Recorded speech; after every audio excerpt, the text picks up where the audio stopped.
Everyone, this is the Bearded Zeno, and this is going to be my review for Better Call Saul, Episode 2.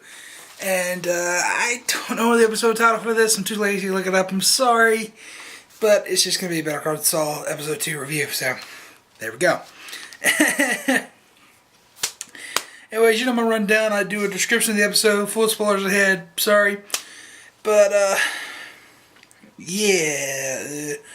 I run down what happened in the episode, my thoughts on that stuff that happened, and then I give you a score at the end. So, here we go.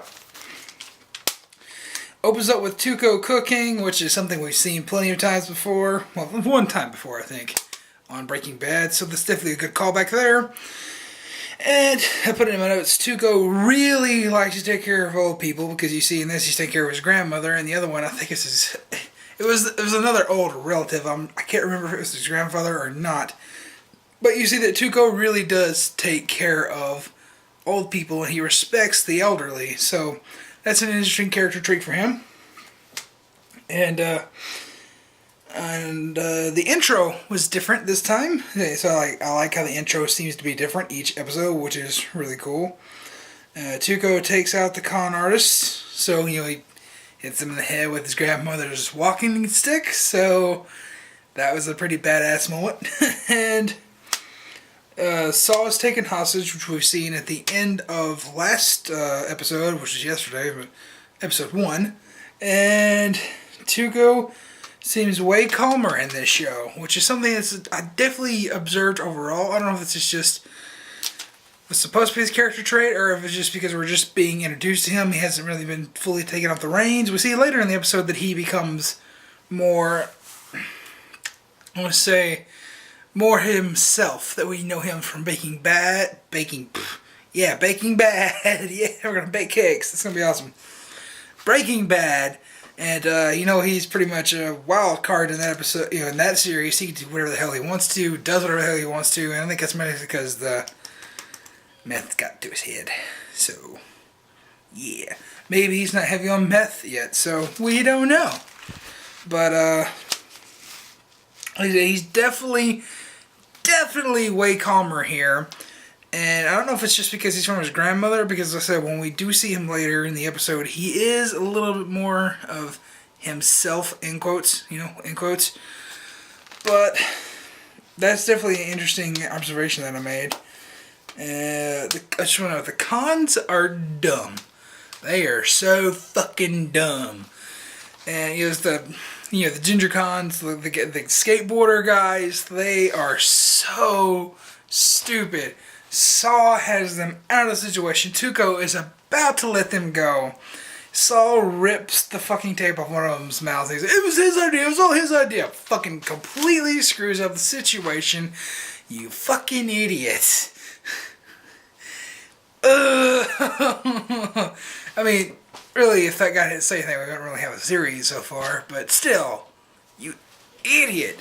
Just want to strangle that guy.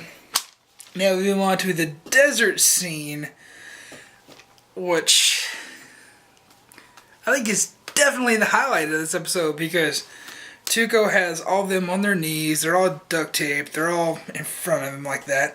Then he starts interviewing Saul and asking him, who are you? Who are you? And he's like, I'm James McGill. Look in my pocket. You'll find a matchbook. It's got my name on it. I'm a lawyer. Tuco doesn't believe it. He's like, who really are you? And he's like, I'm an FBI agent. It's like, I knew it. Which brings me to my next little tidbit in my notes. Tuco is kind of dumb. And I know it looks like he's the leader of this operation, but his second-hand man, which they didn't say the name of in this episode, and if they did, I didn't catch it. But he's the guy in the blue Hawaiian shirt when they're out there. And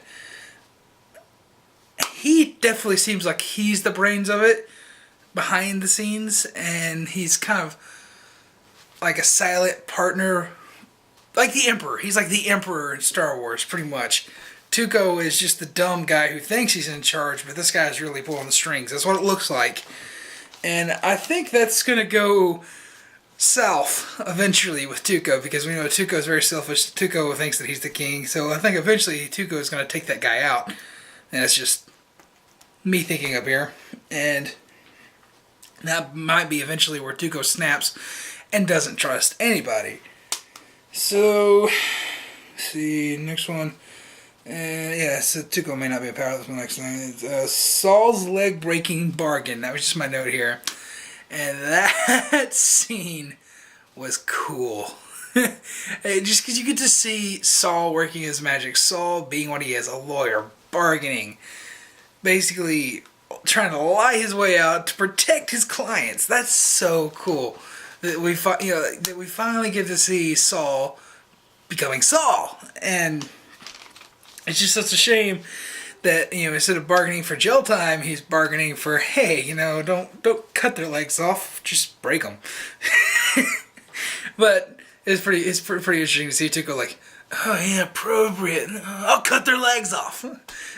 I'll slit their throat and pull their lungs out of the hole. Like, no, settle down. That was a really cool sequence. I like that. And yeah, he's like, I'm the best lawyer ever.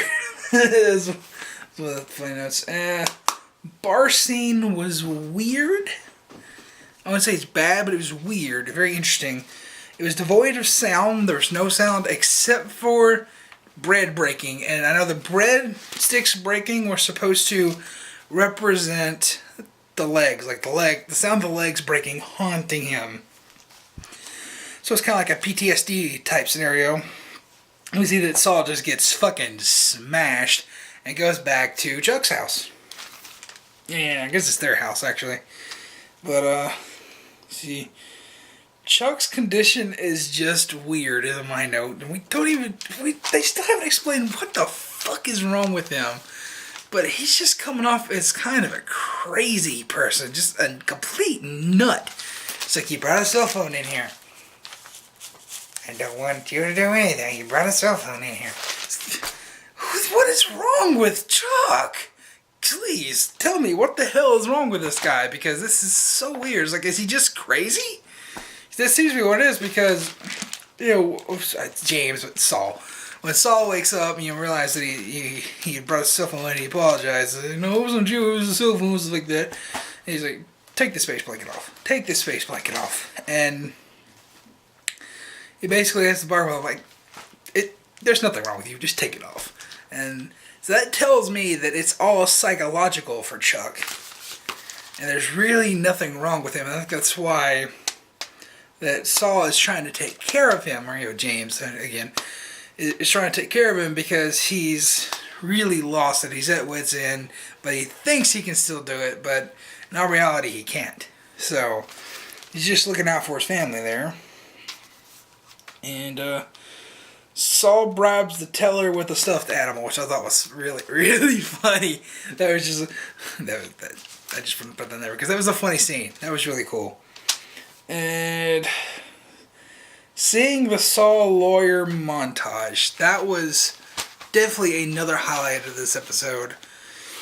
And just seeing him work his magic, talking about all of his different clients. It was just all intermixed matched, and that was really cool. I really like this scene because you see Saul coming out there. It's not really James McGill. It's a little bit of Saul. He's getting his groove back. It's the guy we know and love. I like that a lot. Especially when he takes his belt off and hands it to the other guy whose pants keep falling down. He's like, this is a loner. I want this back. that was cool. I really enjoyed that. And just here in my notes, Mike again. Anytime they bring Mike back on screen, it's just, yeah! It's that awesome character we know from Breaking Bad. He's even more awesome in this because he's an asshole. Even more of an asshole than he was in Breaking Bad. So you gotta get those stickers. Gotta get those stickers. And Saul made this one comment towards him. He's like, oh, here's the troll under the bridge. I lost it. That was funny. And at the very end, I'm thinking that this series is going to suddenly turn into a heist series. And, I'm just speculating here, and I think that maybe Vince Gilligan had a little bit too much fun in Season 5 when they tried to, when they had like the whole heist where they tried to erase the computer, Gus's computer. You know what I'm talking about if you've seen the series. Where you get the big electromagnetic and the U-Haul. It was kind of like a heist element. And I think this is where this is going, because Saul tells him about the client that they were trying to scam, which ended up scamming Tuco's and Tuco's grandmother, and tells him that they have a $1.5 million they stole the money basically. And the right-hand man, the guy in the shadows, who I don't really know his fucking name. Like I said, they didn't really say it in this episode. If they did, I missed it. I'm sorry. But he comes to Saul at the end and basically tells him, I'm going to finish what you started. I'm going to scam these people. And I'm going to get that money, and you're going to get 10% finder's fee.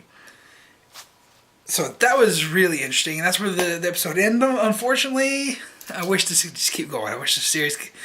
It sucks that we gotta wait another week to see a new episode, because we've been spoiled now. We got 2 episodes 2 days in a row, so I kind of wish that Better Call Saul would come in day, and just finish the series. That'd be so cool.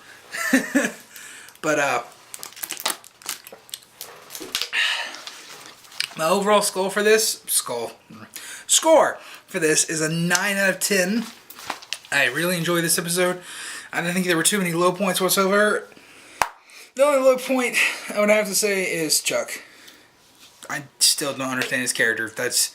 It honestly feels like wasted time at this point. That we may get context in the future. We may get better, they may flesh his character out and this stuff may make sense. It may matter in the future. But right now, I feel like the Chuck character could be cut out completely, because he doesn't really make any sense whatsoever.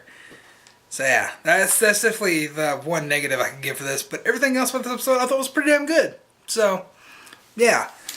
Leave your thoughts in the comments down below what you thought about Better Call Saul's 2nd episode. And let me know how you think about the series overall. And I'll see you in the next video.